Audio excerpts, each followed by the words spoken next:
지난 3월 한 보디빌딩 대회. 청렴서약서 MPC 코리아의 수소 심판으로서 정직하고 투명하게 추후에 거짓없이 심사에 임할 것을 선수 여러분과 관객 여러분들 앞에 맹세합니다. 심판 여러분들 인사. 네, 감사합니다. 자, 선수 라인업.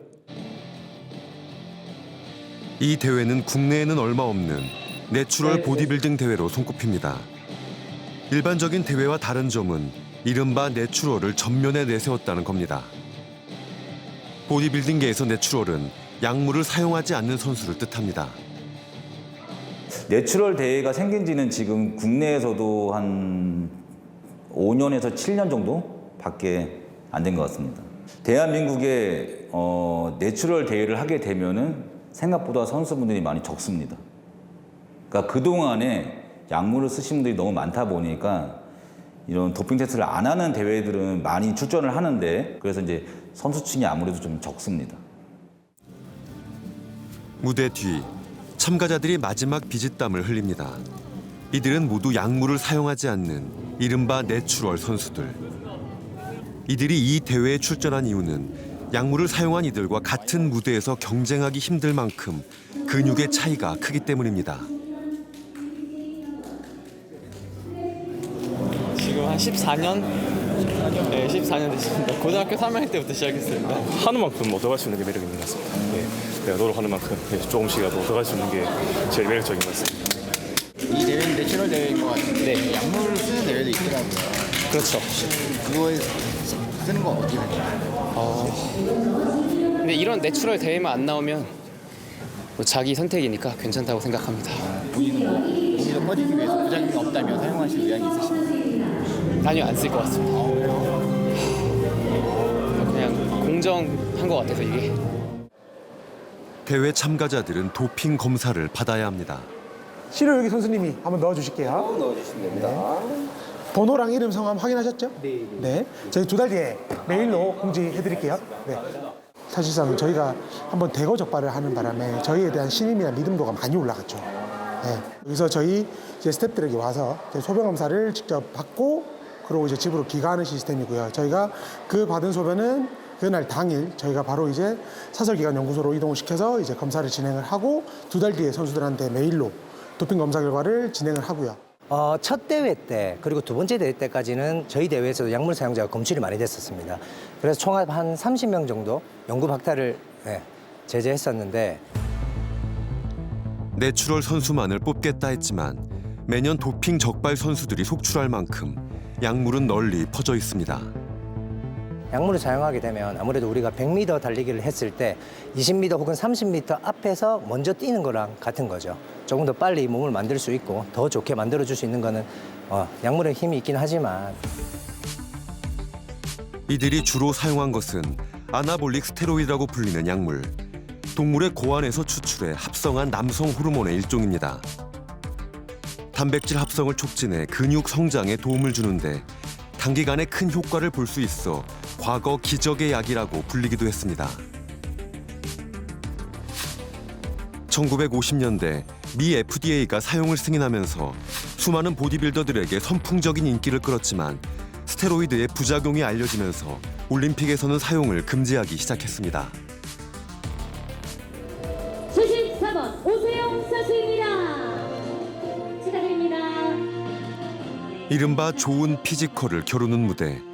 약물의 도움으로 근육이 늘었다면 공정한 경쟁이라고 볼 수 있을까? 저도 한 13년도, 14년도에는 솔직히 약을 써볼까. 그때 당시에는 승부욕이죠. 나보다 몸이 더 좋아지고 매년 선수들은 체급이 올라가는데 저는 지금 70kg, 75kg급을 계속 준비하고 있는 게 벌써 8년째, 9년째인데 체급을 못 올리고 있는데 다른 선수들은 1년에 한 체급씩, 2체급씩 올라가는 걸 봤을 때 나만 뒤처지는 것 같고 왜 나는 체급을 못 올리지? 이런 생각을 되게 많이 하거든요. 스테로이드를 사용하면 더 많은 중량을 들 수 있게 되고 운동 후 피로 회복 속도도 빨라집니다.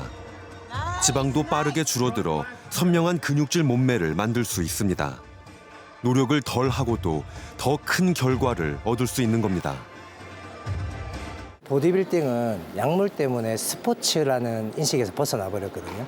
스포츠라는 것은 모두가 공정하고 투명하게 경쟁을 하는 곳인데 몇몇의 선수분들 때문에 이 스포츠라는 인식에서 벗어나고 있습니다. 우리는 어렵게 약물을 투약 중이라는 현직 헬스 트레이너를 만날 수 있었습니다. 운동할 시간은 제한적이고 좀 시간이 없기 때문에 제가 이 몸을 유지를 하려면 어쩔 수 없이 계속 사용을 하고 있는 상황이고 1년만 맞다가 끝났어. 그러면은 그 운동 시작 이전보다 몸이 더 구려질 수 있어요. 그래서 다시 계속적으로 맞을 수밖에 없는 상황이 되는 거예요. 그래서 오남용이 되는 거고 끊을 수가 없는 거예요. 처음에 시작을 하면. 의사의 처방 없이 그것도 고용량을 15년째 투약하고 있다는 남자. 병원에서 처방하는 정도에 60배 정도 된다고 보시면 될 것 같아요. 피검사를 주기적으로 하거든요. 뭐 그렇게 한다고 해서 사실상 저도 좀 약간 무섭긴 해요. 이게 언제 나타날 수 있는 부작용인지 사실상 알 수가 없기 때문에 그래서 저 같은 경우는 영양제들은 다 챙겨 먹고 있는 상황이죠. 병원에서 맞을 수 있는 황탄화, 모든 황탄화는 다 맞고 있어요. 뭐 백옥 주사라든가 뭐 신데렐라 주사가 이런 것들이 따로 제가 이제 구해서 집에서 혼자 놓고 있죠. 지난 88 서울 올림픽 당시 세계 신기록 보유자 칼 루이스와 벤 존슨의 대결을 기억하실 겁니다. 치열한 접전이 예상됐지만 벤 존슨은 세계 신기록을 세우며 칼 루이스를 여유 있게 제쳤습니다. 하지만 새로운 육상 스타의 탄생은 3일을 넘기지 못했습니다. 도핑 적발로 금메달을 박탈당한 벤 존슨이 사용한 것이 바로 아나볼릭 스테로이드입니다. 안전 요원들까지 뒤엉켜 큰 일반인들의 90%는 이 약물이 무슨 부작용이 있는지 모를 거예요. 아무것도. 네, 대개는 딜러들이 이제 추천하는 대로. 지금은 딜러들은 다 텔레그램 이용해서 지금 거래를 하고 있어요. 부장님 생각하시는 것보다 이 시장이 되게 커요. 마약 시장보다 더 클 수도 있어요, 이 시장이. 스테로이드는 누가 어떻게 유통하고 있을까? 인터넷 포털 사이트에 스테로이드를 검색하자 판매한다는 이들을 쉽게 발견할 수 있었습니다. 판매자와 SNS로 접촉을 시도해봤습니다. 3개월 안에 근육질 몸을 만들 수 있냐고 묻자 주사제와 알약 모두 구입 가능하다고 답합니다. 하지만 의사의 처방 없는 전문 의약품의 거래는 약사법에 의해 금지돼 있습니다. 구매자도 과태료를 물어야 합니다. 지난 2019년 유명 보디빌더들이 고백한 약물 사용이 화제였습니다. 그냥 저는 다 오픈을 할게요. 중요한 국제 무대를 앞두고 저는 단백동화 1cc와 테스토 1cc를 주 2회 이렇게 투약을 했습니다. 처음 사용했던 스테로이드 용량은 남성 호르몬 주당 1cc, 단백동화제 주당 1cc, 경구제를 매일 30mg, 인바디상 근육량이 3에서 4kg 정도 늘었지. 고용량의 스테로이드 사용으로 목숨을 거는 프로보디빌더들도 나는 인간의 한계에 도전하는 도전자들이라 응원을 보내. 결국은 보여지기 위해서 하는 거예요. 성형하고 다를 바가 없어요. 그냥 멋있어지고 싶어서 사용했죠. 수영장을 가요. 헬스장을 가요. 그러면은 배우가 좋아요. 사람들이 다 쳐다보고 저도 시선을 느끼면서 걸어다니고 재밌는 거예요. 재밌고 즐겁고. 하지만 이른바 약투 이후 오히려 스테로이드의 효과가 알려지면서 스포츠계를 넘어 일반인들에게까지 번지고 있는 상황. 이 정도 약물을 쓴다고 한다면은 한 6개월 안에 되지 않을까요? 일반인들이. 이제 5년 정도 한 거. 저도 뭐 바뀐다고 생각은 하는데 이제 사람 욕심이 끝이 없다 보니까 계속 그냥 더 좋아졌으면 하는 그런 바람이 좀 있습니다. 일반 회원에게 스테로이드를 권유하는 트레이너까지 등장했다고 합니다. 이제 몸을 많이 잘 만들어야만이 외부적으로 저희가 홍보할 수 있잖아요. 바디 프로필을 찍어가지고 뭐 이런 몸을 만들어 드릴 수 있습니다. 근데 그런 과정에서 부작용이 없다. 이게 단정 지어버리니까 회원들은 그걸 또 믿고서 그냥 복용을 했는데 거기에 대한 부작용은 엄청나게 큰 거죠. 수많은 대회를 휩쓸었던 13년차 보디빌더 오성진 씨. 요게 옛날에 그랑프리라고 해가지고요. 여기서 이제 1등끼리 붙어가지고 거기서 1등을 하면 주는 거예요. 오버롤이라고 해가지고. 그도 과거 스테로이드를 투약했습니다. 약물 사용 선수와의 경쟁에서 지고 싶지 않다는 마음에서였습니다. 이후 수많은 대회에서 트로피를 손에 쥐었습니다. 하지만 그 선택은 상진 씨의 몸과 인생에 돌이킬 수 없는 상처를 남겼습니다. 운동 모임 같은 데 이제 딱 전문 선수를 만났는데 이제 거기에서는 내추럴로 이렇게 하기 힘들다. 전문적으로 해보지 않겠느냐. 그때 처음으로 이제 약을 접했죠. 처음으로 2등을 했어요. 약 하기 전에. 2등을 했는데 이제 1등 모험들도 크고 막 이러니까 거기서 이제 욕심이 나니까 그때는 와 진짜 젊은 혈기에 너무 올인이 돼 있다 보니까 죽어도 좋다 막 이런 마인드로 그냥 약이 무서운 건 알고 있었지만 죽어도 좋다 이런 마인드로 찾아가서 제가 직접 약을 맞은 게 아니라 거기에서 이제 놔줬어요. 약물 사용 후 스스로의 한계를 뛰어넘는 경험을 했습니다. 하지만 압도적인 변화엔 대가가 따랐습니다. 제가 몸무게가 80kg인데 체중 거의 3배 가까이 들었어요. 그때 사진도 있는데 봉이 이렇게 휠 정도로 스쿼트 같은 것도 그때 240, 데드리프트 250. 그게 들릴 수밖에 없는 게 약의 힘 때문에. 이게 들리면 안 되는데 약을 쓰게 되면은 들려요 점점. 조금씩 계속 연습을 하면 다 들려요. 그것도 모르고 이제 몸에서 그냥 받으면은 순간적으로 힘을 딱 내니까 와 이거 너무 효과가 좋은데 하지만 몸에 이제 신체가 망가진 거예요. 신진대사가 망가지면서 이제 식은땀 나고 막 속 안 좋고 막 이제 점점 몸이 무기력해지고 가장 큰 증세가 밖에서 힘을 넣어주니까 이게 끊어버리면 또 무기력증이 오니까 또 다시 찾는 거야. 아 이거 맞으면 이거 집중해서 운동할 수 있는데 내가 집중력이 떨어지네. 이거 안 맞아서 그런가 보다. 이러면서 다시 또 찾는 거지. 건강해 보이는 겉모습과는 달리 내 분비계가 파괴되는 호르몬의 치명적인 부작용이 따라왔습니다. 무정자증으로 불임 치료까지 해야 했습니다. 일단 집사람이랑 그때 아이가 없었거든요. 근데 이제 정자도 하나도 안 보이고. 그래가지고 그때 이것 때문에 너무 안 돼가지고 충남대학교 병원에서 수술도 받았어요. 거기 남성 호르몬 해주는 거예요. 호르몬이 이제 불균형이 망가진 거죠. 스테로이드의 부작용은 약물 대사로 인한 장기 손상까지 인체에 광범위하게 영향을 미칩니다.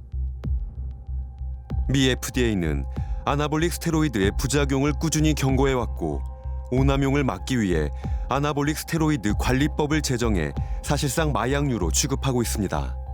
아나볼릭을 많이 쓰면 남성 호르몬을 많이 쓰면 몸에서 남성 호르몬이 안 만들어집니다. 억제를 합니다, 생성을. 그렇기 때문에 이 무정자증에 빠지게 됩니다. 또 그다음에 심장 내에 심장이 변형이 되기 때문에 심장 내 전류 흐름에 왜곡이 됩니다. 그러면 쉽게 심장마비가 많이 걸리고요. 수많은 해외 유명 보디빌더들이 스테로이드 남용에 의한 심혈관 질환으로 젊은 나이에 목숨을 잃는 일이 속출했습니다. 지금 공구연이 딱 정해져 있어요. 업자들이 판매를 하면서 카페에서요. 몇 주 이상 얼마 이렇게 써라 이렇게 말하지만 그렇게 쓰면 안 돼요. 절대 쓰면 안 됩니다. 뭘 주면 이게 뭔 약인지 이거 이렇게 다 알아야 되는데 그걸 모르고 먹는 경우도 있고 특히 젊은 애들은 알약은 거부감이 없잖아요. 주사 바늘이 아니니까 그냥 탁 먹으면 끝이잖아요.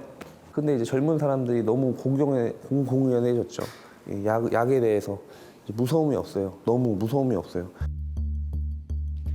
최근 10년 동안 금지 약물을 투약해 도핑 검사에서 적발된 운동선수들 중 절반 이상이 보디빌딩 선수인 것으로 밝혀졌습니다. 이렇게 보디빌딩 종목에서의 금지 약물 사용이 고질적인 문제로 지적되면서 지난 2019년엔 전국체전에서 시범 종목으로 강등되는 일까지 벌어졌습니다. 더구나 SNS를 통해서 쉽게 불법 약물을 구할 수 있게 되면서 근육을 만들기 위해 노력하는 일반인들에게도 약물 사용에 대한 유혹이 커지고 있어 걱정이 되고 있습니다. 한편 몸과 관련된 또 다른 약물이 빠르고 광범위하게 퍼지고 있습니다. 날씬해지고 싶다는 욕망, 그리고 그 욕망을 손쉽게 채워주는 약물들. 일명 다이어트 약의 부작용은 다양하지만 무엇보다 돌이킬 수 없는 중독으로 이어지기도 합니다. 얼마 전 의문투성이의 교통사고가 화제가 됐습니다. 사람들은 음주나 마약을 의심했지만 운전자에게서 확인된 것은 일명 다이어트 약이었습니다. 그곳에선 대체 무슨 일이 있었던 것일까요? 왜 이러시지? 저 차 미쳤나 봐요. 네, 차 한 대가 뭐 술 먹었는지 뭐 약을 했는지 경적 울리면서 중앙선 침범해가지고 차 다 막고. 지금 완전 위험한 것 지금 완전 같은데? 위험한데 지금. 어르신 어르신. 어떡해. 안 돼, 안 돼. 빨리 와주세요. 빨리 오세요. 어떡해.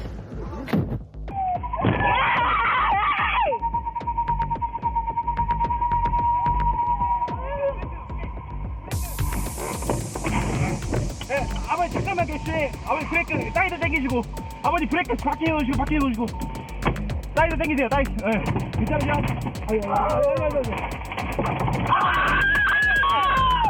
이거 뭐야 이거? 광란의 질주를 막기 위해 경찰차가 신승용차를 들이받습니다.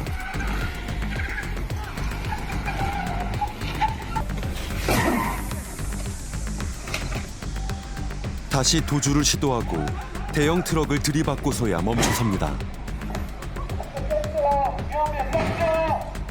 대낮 도심 한복판에서 벌어진 광란의 질주는 많은 의문을 남겼습니다. 거기서 이렇게 되어 있었죠. 그 당시에는 이 차를 멈춰야 된다는 생각밖에 없었어요.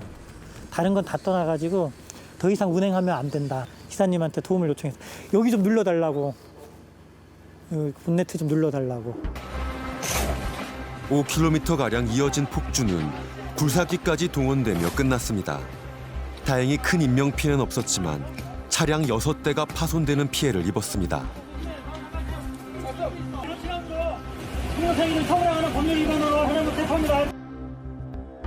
운전자는 20대로 보이는 여성. 그런데 경찰 조사 결과 운전자는 음주 상태도 마약에 취한 것도 아니었습니다. 조사하면서 왜 그렇게 했느냐고 물어보니까 자기는 지금 머릿속에 전쟁 중이래요. 지금 약 때문에 전쟁 중이고 그 당시에도 전시였고, 그러니까 자기는 지금 사람들을 대피시키는 거다. 어떤 이 위험한 상황에서. 수사 결과 향정신성 약물 복용이 의심되는 상황, 약물로 인한 환각 상태였던 것으로 추정됩니다. 본인 약을 먹었다고 해요. 뭐 이약 먹었는지 제약 먹었는지 그렇게까지는 뭐 딱딱 집어서는 안 하는데, 뭐 약을 먹었다. 안 먹으면 문제가 생긴다. 그녀에겐 무슨 일이 있었던 것일까? 사고를 낸 운전자를 만나봤습니다. 불러야 되죠? 어떤 거 드실래요? 커피하고. 커피요. 커피요. 그런데 이상한 점이 있었습니다. 사고 당시를 기억하지 못하는 겁니다. 혹시 네. 제주도에 있었던 일 기억나세요? 근데 거기서 무슨 일이 있었던 거예요? 저는 자주 어디요? 제주도에서 무슨 일이 있었어요? 기억 안 나죠? 사고 나는 상황은 막 제가 보좌관 막 그런 영화 혼자 막 그렇게 영화 찍으면서 운전하면서 계속 이렇게 순찰했다고 해야 되나? 순찰을 했던 것 같아요. 그러니까 미션 퀘스트 하듯이 계속 뭔가 벌어지니까 좀 더 재밌고 이러면서 좀 막 좀 미친 사람처럼 신도 나고 막 이러면서 그리고 이거 여기 일단 약은 여기 있는 거 많이 먹고 약통에 넣어놨는데 식욕제제는 이거 아니지? 엄마 아빠가 감춰둔 거 같은데 제가 어디 있지? 지훈 씨가 평소 복용했던 약은 다이어트를 위한 약이었다고 합니다. 살 빠지는 약, 그 중에서도 식욕을 억제해준다는 약을 처방받아서 수년째 복용했다는 것. 식욕 억제를 왜 드신 거예요? 살찌는 게 싫어서 트라우마가 있어서 제가 100kg까지 나가서 그래서 사진 보여드릴까요? 그래서 이게 다시 찌면은 엄청 불안한 게 있어요. 조금이라도 막 찌고 막 이러면 이 상태로 살기는 진짜 엄청 지옥 같아서 진짜 사는 게 아니에요.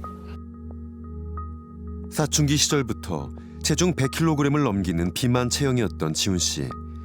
외모 때문에 대인 기피증이 생길 만큼 오랜 시간 고통받아왔다고 합니다. 살이 찌면은 밖에 나가기도 두렵고 제가 그거를 너무 심하게 겪어서 오랜만에 동창을 만나면 막 손이 막 벌벌 떨리는 거예요. 나를 막 되게 안 좋게 볼까 봐. 그래서 그런 대인관계 스트레스를 너무 많이 겪어가지고. 살을 빼는 것은 쉽지 않았습니다. 그러다 식욕 억제제의 도움으로 52kg까지 감량했지만 그때뿐이었습니다.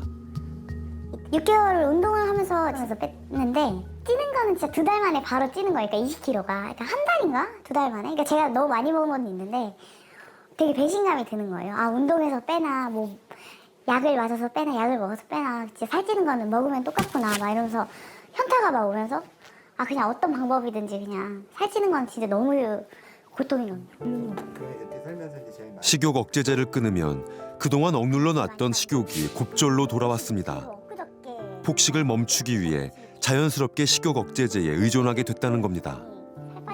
정말 조그만한 알약으로 뭔가 각성이 되면서 비용도 저렴하고 음식도 안 먹고 그러면 음식값 다 덜 나가고 이러니까 저는 되게 좋은데? 이런 생각. 근데 또 각성까지 되니까 이게 좀 약간 저는 되게 좋은 거여서. 그녀가 먹은 약은 무엇일까? 지훈 씨가 최근 식욕 억제제를 처방받았던 병원을 찾아가 봤습니다. 네. 제주도에서 혹시 교통사고 나신 거 혹시 아시죠? 근데 여기에서 또 처방을 받았다고. 아, 근데 저희뿐만이 아니고 다른 데서도 타시는 것 같다고. 워낙 하는 데도 많고 하셔서 그분은 이제 막 다른 것도 섞어 먹고 그러신 것 같더라고요. 아, 그래요? 네. 평소 여러 병원을 다니며 식욕 억제제를 처방받았던 지훈 씨. 그런데 이곳에서 약을 받은 건 지훈 씨뿐만이 아니었습니다. 다이어트 약은 처방받은 지는 펜토닌 계통인데 2022년만 4번. 근데 어머님도 여기서 처방을 받으셨다고 그랬는데 같은 약으로. 비슷한 약인데 네. 뭐 그런 것들도 그때는 이제 어머님 같은 경우에는 어머님이 좀 드시는 걸로. 그러니까 어머님도 그러면 다이어트 목적으로 오신 거예요? 예, 그렇죠. 의사 입장에서는 그 처방은 저희가 해드리잖아요. 솔직히 누가 받을지는 몰라요. 어머님이 드시겠다고 하고 뭐 다르게 줘버릴 수도 있잖아요. 뭐 그거는 저희가 어떻게 알 수는 있는 부분은 아니거든요. 네. 근데 이제 일반이 촬영한 영상도 현재 경찰은 지훈 씨가 어머님 이름으로 처방받은 약까지 과량 복용한 것으로 추정하고 있습니다. 그 사람들이 다 찍고 있어요. 엄마가 자기 약이 없어졌다고 그래요. 자기 약이 없어졌는데 아마 딸이 가져간 것 같다. 정확히 무슨 약인지 또 그것이 뭐 문제는 없는지 보기 위해서 이제 국가에서 의뢰를 한 거죠. 그랬더니 거기에서는 이제 향정신성으로 분류되는 그런 성분이 있다. 기억을 통째로 잃어버리는 부작용은 사고가 나던 날 처음 경험한 겁니다. 지훈 씨는 그날 어떤 약을 얼마나 먹었는지조차 기억하지 못하고 있습니다. 사람이 안 죽은 게 좀 신기하죠. 잃어버린 시간과 돌이킬 수 없는 끔찍한 사고. 무엇보다 그녀 자신을 잃어버리고 있는 것 같아 두렵다고 합니다. 터지고 나면서 뭔가 약간 저한테 물이 차는 느낌이 들었거든요. 뭔가 이렇게 약간 물에 빠진 느낌이 들었어요. 차가. 그래서 저도 이거를 뽑아가지고 경찰이 이렇게 안에서 때리는데 저도 밖에서 이렇게 깼었어요. 근데 안 깼어가지고 저는 제 자극이 그거거든요. 근데 물에 빠진 느낌이 살짝 들었어요. 그때 뭔가 이상한 느낌이 들었어요. 현실 세계와는 다른. 사고 후 현재는 약을 복용하지 않고 있다는 지훈 씨. 하지만 오랜 시간 과량 복용한 탓에 이미 식욕 억제제에 의존하게 됐습니다. 지훈 씨는 약을 끊을 수 있을까요? 근데 그 식욕 억제제를 지금 또 계속 복용하고 싶다는 생각은 하세요? 네. 좀 해요. 다시 좀 먹고 싶다는 생각. 왜냐면 자꾸 집에서 식욕 절제도 안 되고 이러니까 기분도 그거 먹으면은 솔직히 기분이 막 집중이 잘 되고 각성이 돼서 저는 뭐 주기만 한다면은 또 먹을 것 같기는 해요. 지훈 씨가 복용한 식욕 억제제는 마약류로 분류돼 있습니다.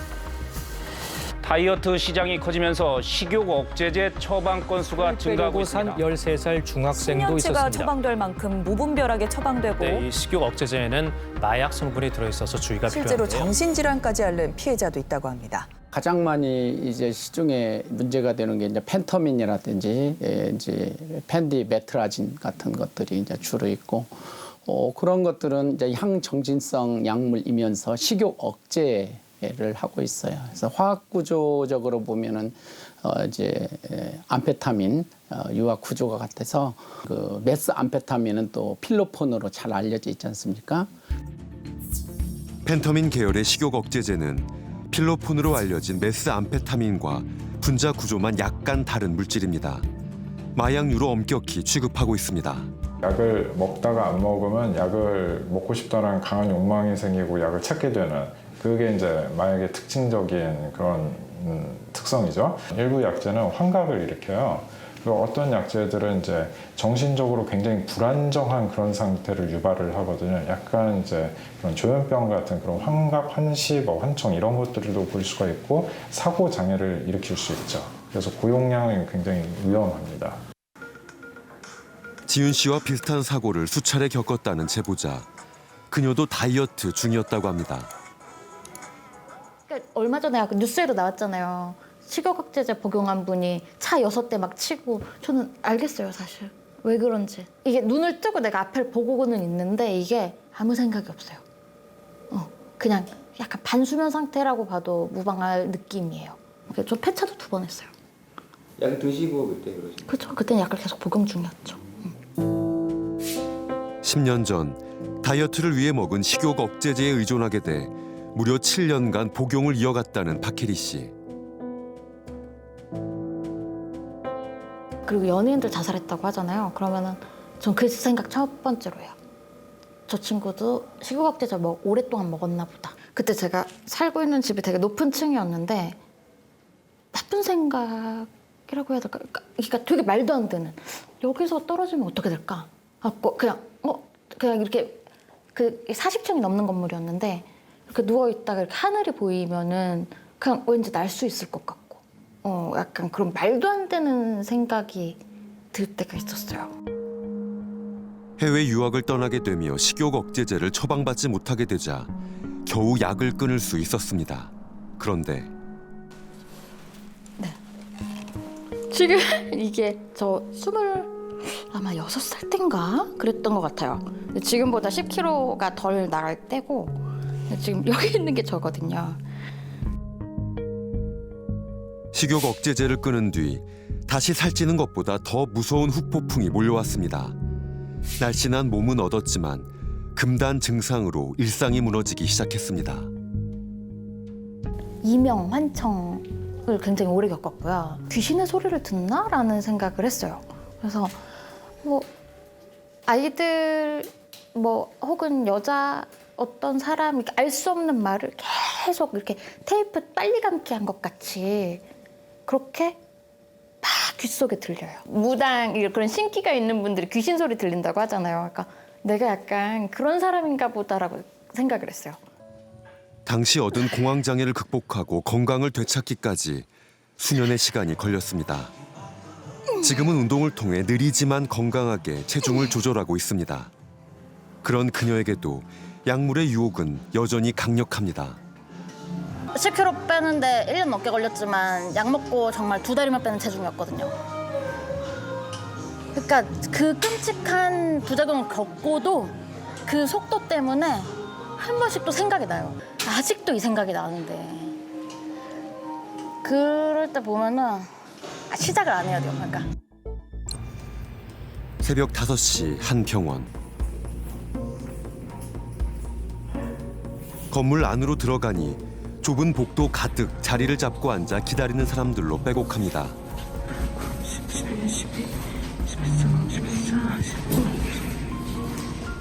아예 돗자리와 담요까지 준비해 잠을 자는 사람들도 보입니다. 병원 진료를 받기 위해 전날 밤부터 줄을 서는 겁니다. 매일 밤 벌어지는 일이라고 합니다. 저희 지금 오면 너무 늦은 거 아니에요? 그래도 진료 받을 수 있어요? 받을 수 있어요. 받을 수 있어요?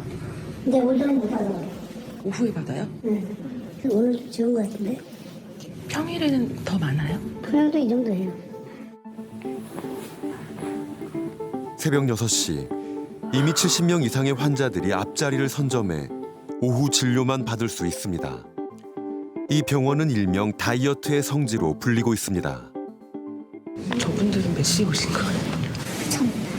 전날부터 저녁부터 그냥. 여름에 진짜 여름에 성수기여서 약탈 때 진짜 힘들어요. 아니 그리고 여름에는 이거 밤새는 것도 힘들어요. 여기 에어컨도 안 틀어주거든요. 냄새나요 진짜. 총 몇 킬로 빠지신 거예요? 1년 정도 지나니까 12kg 정도 빠져 유지 중. 환자들 중엔 1년 넘게 이곳에서 식욕 억제제를 처방받고 있다는 이도 있었습니다. 오전 7시 병원 직원이 순서대로 번호표를 나눠줍니다. 오후 접수까지 마감되고 뒤늦게 온 환자들은 발길을 돌려야 했습니다. 또 다른 병원, 이곳도 비만 치료를 잘한다는 입소문이 난 곳입니다. 병원 앞, 마치 캠핑장이라도 온 듯 수십 채의 텐트가 줄지어 서 있습니다. 저희 안산 여기 4시 조금 넘어서 출발했는데 전 여기 가고 있어요. 같이 드신 거예요? 떼려고 처음 왔어요. 저도 떼고 싶었어요. 근데 운동도 안 하고 먹는 거 똑같이 먹으면 10kg 떼부터 먹고 아이도 10kg 뺐어요. 5kg 빠진 건 그냥 기본이래요. 아는 언니 18kg 빠졌거든요. 사줘요. 멀리서 찾아와 노숙까지 불사하는 환자들. 이들 유명 다이어트 병원은 대체 무엇이 특별한 것일까? 키 161cm의 정상 체중인 제작진이 진료를 받아봤습니다. 비만이 아닌 환자가 미용 목적으로 더 마른 몸을 원한다면 식욕 억제제를 처방해 줄까?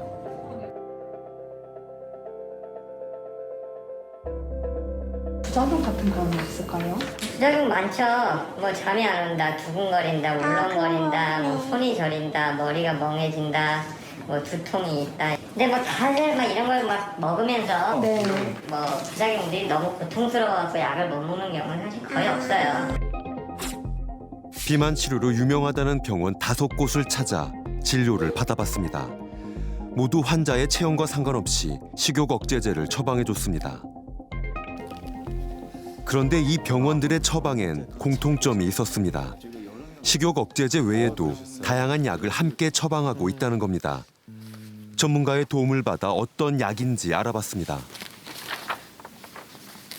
처방 구성이 비슷해요. 처방 전에 공통된 똑같은 성분의 약들이 들어가 있고요. 그리고 같은 약이 아니라 하더라도 같은 목적으로 사용한 약들이 있습니다. 과도하게 신경을 흥분시켜가지고 살을 뺀다고 그랬지 않습니까? 그 약들이 몇 가지가 들어가 있다 보니까 환자들이 이 약 먹고 불안해지는 거예요. 근데 그거를 진정시키기 위해서 또 다른 약을 또 넣은 거예요. 항히스타민제라고 알려져 있는 대표적인 1세대 항히스타민제인데요. 이 페니라민은요, 부작용이 졸리움이에요.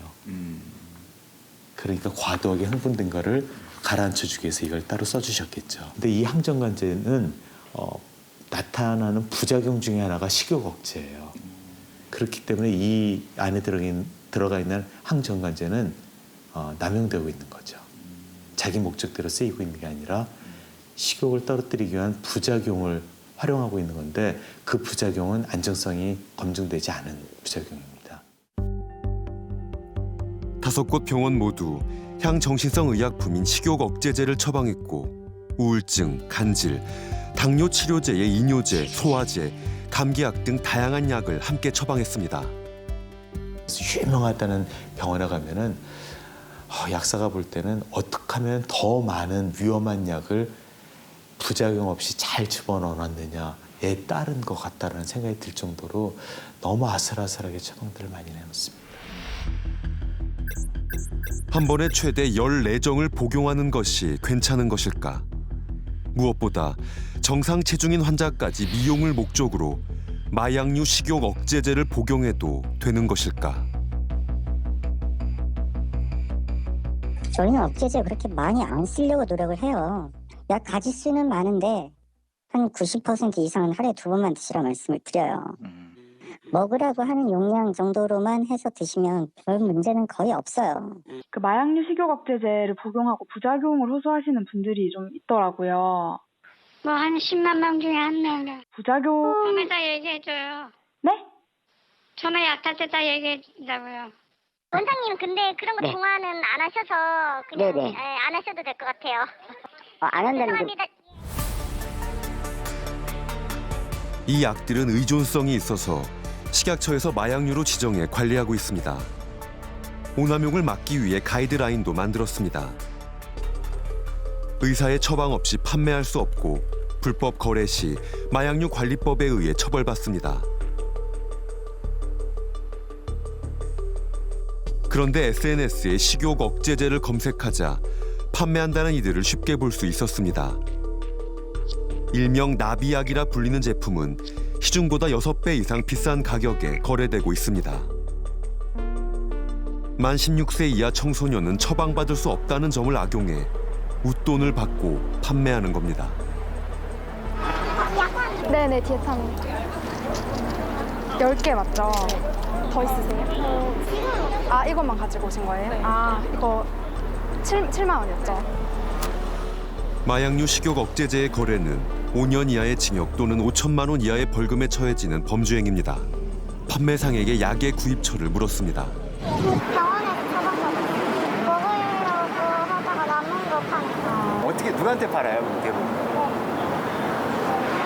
거의 대부분 여자 학생이랑 여자 학생들이 연락 많이 와요?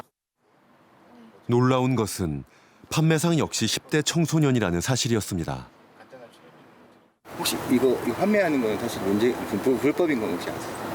몰랐어요. 많이 판매하시길래 몰랐어요. 진짜?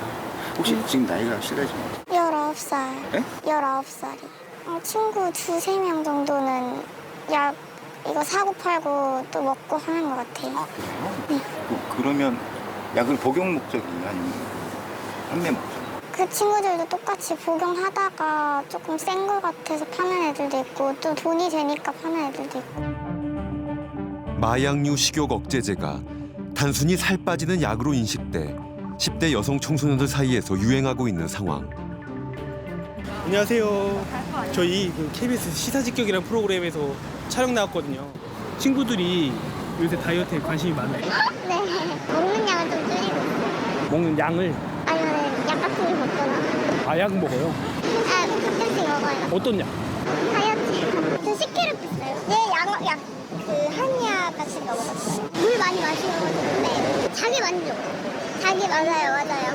이쁘니까 이렇게 몸매가 옷 입어도 태어나잖아요. 옷을 입을 때. 그래서. 책가방 속에서 꺼낸 약은 마약류 식욕 억제제입니다.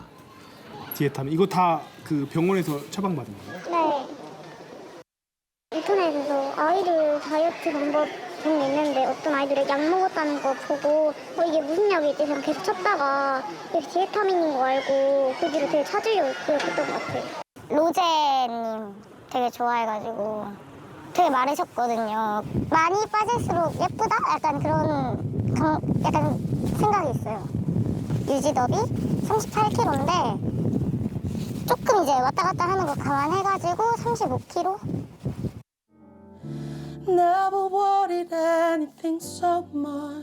마른 몸매가 이상적인 것처럼 비춰지는 시대.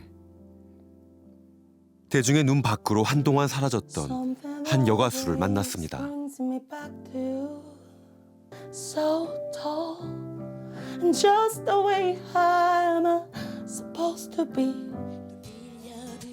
(2011년) 데뷔해 실력파 보컬로 인정받으며 활동했던 가수 바바라. 그녀는 연예계 생활 중 다이어트 강박으로 오랜 시간 고통받았다고 고백합니다. 저를 바바라로 활동할 때 알았던 모든 분들이 있을 거 아니에요. 얼마나 욕을 하고 나를 한심하게 볼까. 쟤 지금 살찐 거 봐. 쟤 장난 아니다. 뭐 이렇게 분명히 얘기할 거라는 생각에 잠을 못 잤어요. 진짜 사실. 제가 지금 사실 고백하자면 그래 고백을 해야지. 80kg이거든요. 79, 80인데 부작용이에요. 그러니까 이게 단약의 부작용이고 폭식을 계속하는 거죠. 데뷔 이후 연예계 관계자들의 외모 품평과 다이어트 강요로 식욕 억제제를 처음 접했다고 합니다. 다이어트는 하고 있는 거예요? 뭐 이렇게 물어본다거나.